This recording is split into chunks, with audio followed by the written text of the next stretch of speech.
Olá, meus colegas. Bom dia. Hoje, sexta-feira, 10 de julho, nosso mês de julho. E a gente aqui trabalhando, devido aos problemas que todo mundo já sabe. Então, hoje nós vamos fazer uma revisão em cima do conteúdo que a gente trabalhou e que, eventualmente, algumas questões aí do que a gente vai trabalhar hoje vai ser abordado na nossa prova, tá?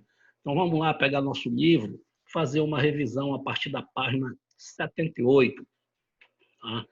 E a página 78 ela vai trabalhar, vocês têm um acompanhamento aqui na tela também, tem um acompanhamento do livro de vocês, vai trabalhar a questão da integração da Europa, né? E quando fala de integração da Europa, fala da integração econômica europeia, principalmente pós-Segunda Guerra Mundial, onde muitos países foram abalados na sua estrutura industrial, e ficaram prejudicados economicamente. Foram salvos, entretanto, por um plano econômico lançado pelo governo americano, o governo dos Estados Unidos, intitulado aí de Plano Marshall, uma ajuda econômica aos países da Europa Ocidental, para a recuperação econômica desses países. Porém, esses países ficaram dependentes dos Estados Unidos. Por quê? Porque ficaram com uma dívida enorme junto aos americanos. Aí, para tentar, com o decorrer do tempo, com a recuperação econômica, sair dessa dependência econômica dos Estados Unidos, eles lançaram mão de algumas atitudes aí. Então, três países fundaram aí uma zona de livre comércio, com o objetivo de facilitar e ampliar as relações comerciais entre esses países. Ora, uma vez ampliando as relações comerciais, vai circular mais capital, circula mais mercadoria, circula mais capital. Uma vez circulando mais capital, a economia se desenvolve, a região se desenvolve economicamente. Então, foi o que a Bélgica, a Holanda e Luxemburgo fizeram. Formaram essa zona de livre comércio e aí foi intitulada de Benelux, né? Pegando pelas iniciais aí, Bélgica, Nederlândia, Holanda, os Países Baixos e Luxemburgo.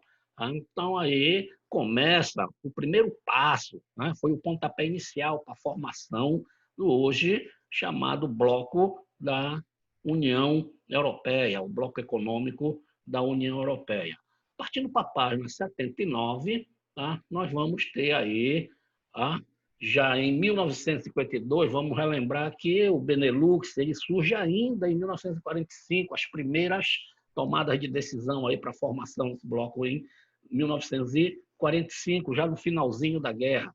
Então, ele enveredou pela segunda metade da década de 40, 46, 47, 48, e em 52, 7 anos depois, em 52, é fundada aí a Comunidade Europeia do Carvão e do Aço. O que foi isso? Ora, os países europeus observaram o avanço econômico que os três países do Benelux tiveram com a fundação aí da Zona de Livre Comércio. Então, eles se articularam e adentraram junto com o Benelux, e aí a Zona de Livre Comércio aumentou de tamanho. Agora são 6 países, são chamados a Europa dos 6, e a nomenclatura muda também, sai de Benelux e passa a ser chamada agora de Comunidade Econômica do Carvão e do Aço.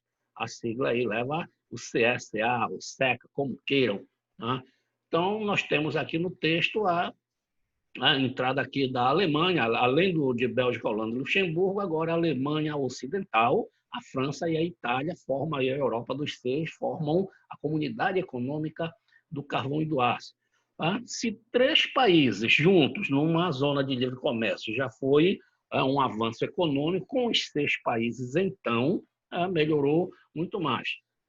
Então, o autor coloca aí que, de acordo com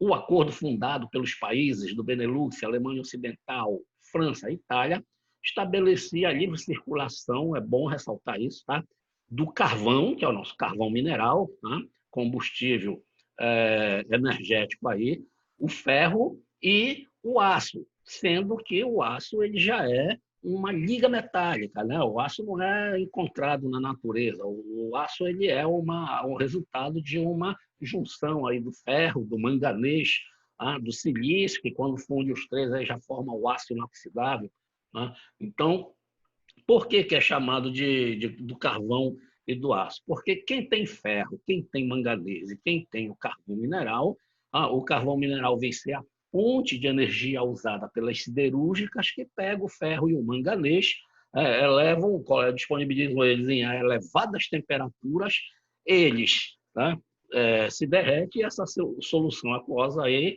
se transforma no aço líquido, que quando retirado do calor se funde e surge o aço em barras, que é utilizado na indústria. Ora, todas as indústrias muitas indústrias dependem do aço, principalmente nas suas estruturas e no seu maquinário. Tá?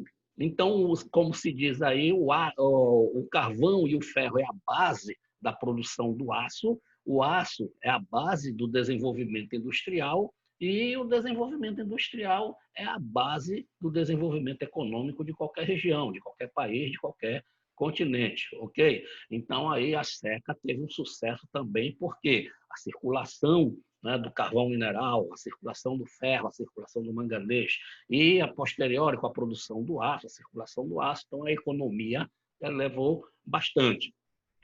Muito tempo depois, a seca, com a adesão de mais países que entraram, ela foi transformada em mercado comum europeu, que foi chamada de Comunidade Econômica Europeia.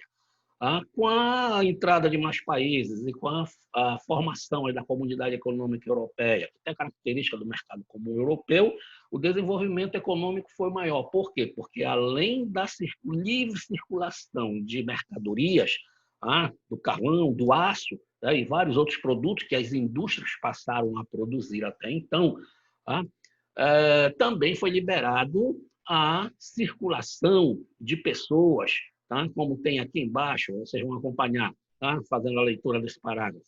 Isso já na década de 50, 5 anos depois, de 52, 57, em 1957, com a formação da Comunidade Econômica Europeia, do Mercado Comum Europeu, com sede em Bruxelas, aí na Bélgica, a Comunidade Econômica Europeia ampliou as outras mercadorias, para outras mercadorias, condições favoráveis estabelecidas para o carvão, o ferro e o aço, e promoveu a livre circulação de pessoas, serviços, facilitou o trânsito de trabalhadores, de empresa e entre os países membros. Aí nós temos o mapa da Comunidade Econômica Europeia, a partir de 57, nós vamos ter adesão de mais países, até aí 57, nós tínhamos os países aí que formavam o mercado comum europeu, a Comunidade Econômica Europeia. E aí diz, né, com a adesão gradual de outros países, a Comunidade Econômica Europeia foi crescendo, e aí em 92 o bloco econômico contava já com 12 países, quando foi assinado o Tratado de Maastricht nos Países Baixos, que substituiu o Tratado de Roma na Itália e transformou a Comunidade Econômica Europeia em União Europeia, né? Então, basicamente, foi em 92 que surge a nomenclatura aí da União Europeia, mas essa formação ela já vem trilhando aí os caminhos desde o final da Segunda Guerra Mundial, desde 1945. Reverendou pelo período da bipolarização, e com o fim do período bipolar, com o fim da União Soviética, com o fim do bloco socialista, com o fim do modelo de produção socialista no leste europeu, logo depois, em 92, surge aí a União Europeia, já com vários outros países. Tá ok, meus queridos? Aí a gente vai para a página 80. Exato, a gente está na página 89, a página 80 ela tem esse exercício aqui que traz os países, traz o mapa da Europa com todos os países e o período que eles vão adentrando no mapa, na União Europeia. A legenda aqui ao lado, ela traz as informações todinho, para cada cor de cada representante, cada país, o momento que eles adentraram no bloco da União Europeia. De imediato, nós temos aqui no centro da Europa, em cor rosa, nós temos o Reino Unido, temos a Irlanda aqui, a Dinamarca, os Países Baixos, temos Bélgica, Holanda, Luxemburgo, Alemanha, Liechtenstein, Itália, França, que são os países que formaram a Comunidade Econômica do Carvão e do Aço se desenvolver e, a posteriori, outros países daí adentraram. Vamos ver aqui que o que está em branco aqui é a Alemanha Oriental. Até então não tinha entrado, mas com a reunificação, a Alemanha virou um país único. Tá? A Alemanha Ocidental e a Alemanha Oriental se reunificaram aí, e depois disso, já a Alemanha Oriental deixa de configurar, de ser configurada como um país, porque houve a unificação da Alemanha. Então, ok? Esse exercício aqui a gente já fez. Tá? Alguns de vocês vão me entregar, tenho certeza, se bem que aqui já está a resposta, porque quando eu tirei a foto aí da página do livro, esqueci de apagar a resposta, haja vista que o meu livro é o livro do professor. Tá? Mas vamos em frente. Página 81. Tá? A página 81 ela vem trazer aqui o tratado sobre a sequência do Tratado de México, qual era a configuração e o que instituía o Tratado de México. Aí definiu a União Europeia, a União Econômica e Monetária dos países membros da União Europeia, adotando as seguintes medidas. Vamos lembrar que não eram todos os países aqui, até então, eram dos países membros natos, praticamente os fundadores aí, que surgiram a partir de 1957. Ele diz aí, instituir a regulação do comércio dos países membros com os países não membros, por meio da criação de taxas e impostos comuns para importação de produto. Então, funcionava basicamente assim. Quando um país da União Europeia queria importar algum produto, por exemplo, do Brasil, a taxa de importação, os impostos cobrados, ou importar ou exportar também, as taxas eram iguais praticadas pelos outros países. Então, todos os países, quando queriam importar de um outro país fora do bloco, eles cobravam a mesma taxa dos seus produtores e dos seus exportadores. Então, era para importação de produto, mas vale ressaltar também que a comercialização é o feedback.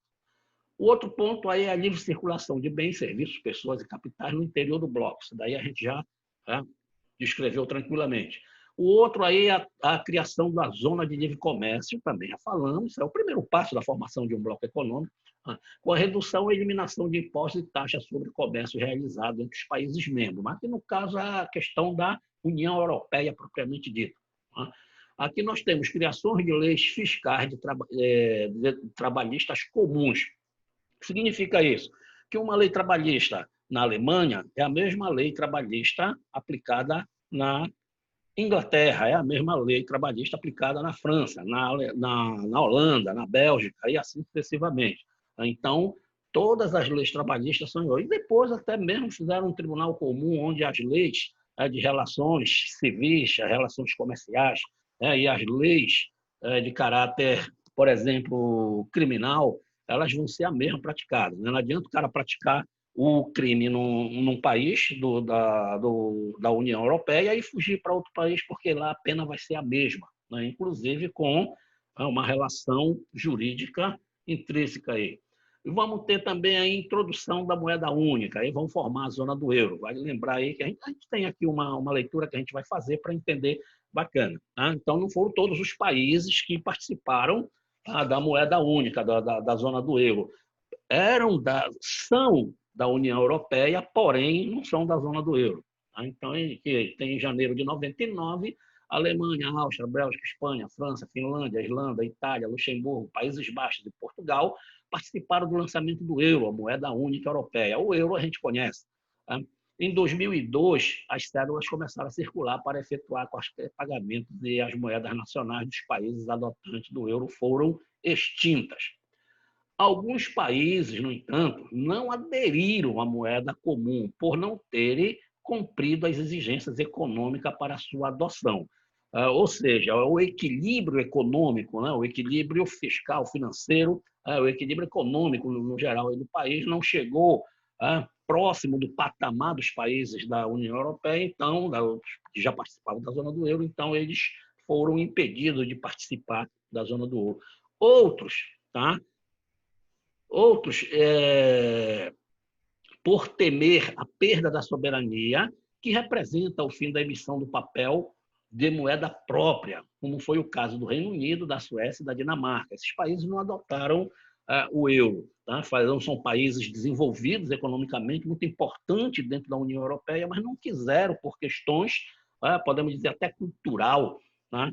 E econômica, participar da zona do euro. O Reino Unido, com a sua moeda muito forte, que é a libra esterlina, não participou e conhece, a gente sabe, quem faz pesquisas de vez em quando aí na questão das bolsas de valores, sabe que a libra esterlina ela é mais valorizada do que o próprio euro. Né? Inclusive aqui no Brasil, o Brasil paga muito mais caro pela libra esterlina do que o euro. Né? E para que a finalidade? Qual é a finalidade da formação de uma zona de uma moeda única? É porque acaba com as taxas de câmbio. Quando você, por exemplo, quando a gente exporta alguma coisa para o Japão, eles pagam em iene. Esse iene é convertido em dólar e depois o dólar é convertido para o nosso real. Isso tem um custo econômico, tá? As agências aí de câmbio, elas cobram uma taxa em cima do valor executado aí. Então, é um custo maior e outro, é o tempo gasto, né? Principalmente quando é feriado. Um feriado prolongado, como o do Carnaval, por exemplo, que no Brasil as instituições financeiras elas fecham na segunda e na terça, e nós temos muito feriado, isso causa um certo atraso para o pagamento e dinheiro parado. Carro parado não faz frete, e não faz frete, então não ganha. Então, isso daí é um custo adicional e um tempo perdido. Quando a transação é feita na moeda única, no caso lá na Europa, ele vende e recebe já em euro, não precisa, ele independe de casa de câmbio, depende de pagar taxas pela transição da moeda e não depende de tempo também. Então, o pagamento isso agiliza a relação comercial, né? O fluxo do capital ele é acelerado, tá ok? Vamos aí, né? Mas a União Europeia não é só coisas boas, não é só um mar de rosa. Tem países aí, populações de países que não aceitam determinadas coisas que acontecem dentro da União Europeia e o Reino Unido é um desses. Né? Então, aconteceu aí a questão do Brexit, o Brexit, como queiram, que é a saída do Reino Unido da União Europeia. Então, nós tivemos aqui a leitura, nós conversamos bacana aí, façam uma releitura nisso aqui, que nós sabemos aí que vários fatores aí deram origem para a saída do Reino Unido da União Europeia. Entre eles estão aqui a crise econômica europeia, a crise econômica europeia, vários países aí com crise econômica, e isso atinge nos países mais desenvolvidos. Por quê? Os países, pelo acordo, eles têm que salvar o país membro aí da União Europeia que esteja apresentando crise econômica. E como uma crise começou a se generalizar dentro da União Europeia, aí os países mais desenvolvidos, entre eles o Reino Unido, resolveram aí, por insatisfação, sair. A ascensão do Partido da Independência do Reino Unido, que se posiciona contra a União Europeia, né, é um posicionamento anti-União Europeia, e diante desse contexto de insatisfação por parte da população britânica também, e então o primeiro-ministro David Cameron, visando uma reeleição, prometeu organizar esse referendo. Isso durou alguns anos aí, mas agora já foi concretizado, sendo que observamos várias cláusulas aí que tem que ser cumprida pelo Reino Unido, mas já foi sacramentada a sua saída da União Europeia. Tá ok? Então, isso daí a gente tem que analisar também. Tá?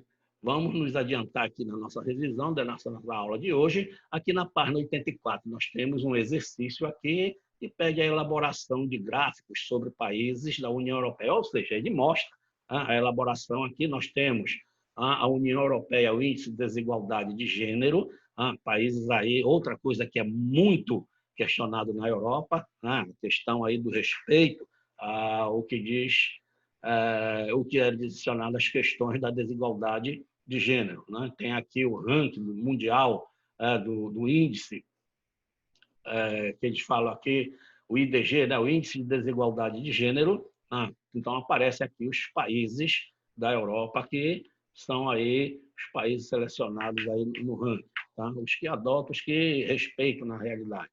Então, ele mostra aqui todas as informações e aqui tem o exercício aí que acredito que todos vocês também já fizeram. Ok? Então, vamos lá para a página 85. A página 85 é a continuidade do exercício, só que aqui já aparece um outro gráfico, 2. Né? Aqui é a questão da maternidade na adolescência de cada 1.000 meninas de 15 a 19 anos, sobre a questão da gravidez. Né? Quando fala maternidade, falando de gravidez, o gráfico mostra aqui Suécia, Alemanha e França são países muito desenvolvidos da União Europeia, países que têm excelentes índices de desenvolvimento humano, que têm os 3 parâmetros, né? A economia, a educação e também na área da saúde. Tá? E o que revela aqui é a questão da escolaridade, por exemplo. Quanto maior o índice de escolaridade das populações, menor a taxa de natalidade devido ao índice de maternidade na adolescência ser menor.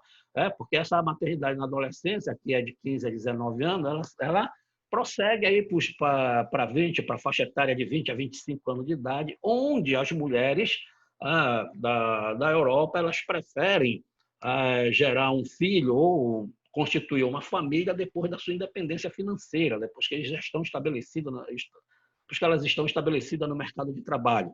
Então, isso faz com que a população desses países não cresça tanto, que vai ser conteúdo aí da nossa próxima revisão. Tá? Aqui a participação de mulheres no parlamento. Tá? Então, a gente vê aqui que a Suécia tem um percentual maior da participação de mulheres no parlamento. São deputadas, senadoras. Aqui na Alemanha, 31%, na França, 35%. Aí tem Letônia e Romênia, são países do leste europeu, uma economia mais fragilizada, mas não são tão desenvolvidos assim como os países lá da Europa Ocidental. Aqui já apresenta 16%, a Romênia 18,7%. Eu oriento vocês a pesquisar no Brasil qual é o percentual da participação de mulher na política, no parlamento brasileiro, né? Na Câmara Federal, no Senado Federal e na Câmara dos Deputados Federais. Tá ok? E aí nós temos na página 86 a questão da Comunidade dos Estados Independentes. O que foi isso? Ora, quando a integração da União Europeia, com o surgimento aí para o mundo todo globalizado, a questão da União Europeia e a formação de outros blocos econômicos, também a Rússia, para não perder a hegemonia na sua região, ela teve a ideia de criar também um bloco econômico, que é a Comunidade dos Estados Independentes, formado pelos países da ex-União Soviética.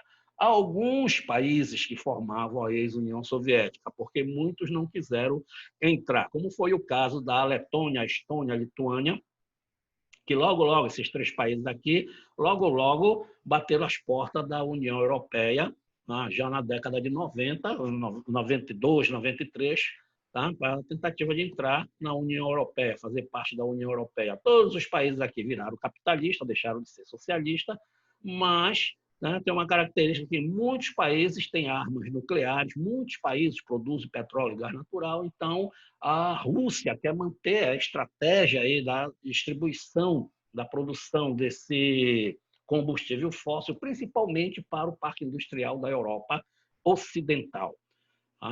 Então, a União Europeia foi formada, aí tem as informações, também faço essa leitura aí, ok? Sobre a Comunidade dos Estados Independentes.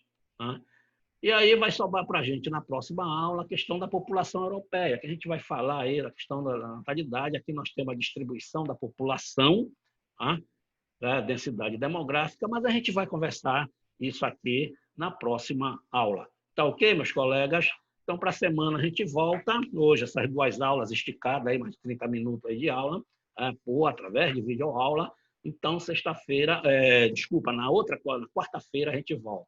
Tá? Hoje é sexta, batendo a porta aí do final de semana, ok? Então, para vocês, passa a regra e faz a conta. Valeu, rapaziada. Tchau. Bom final de semana.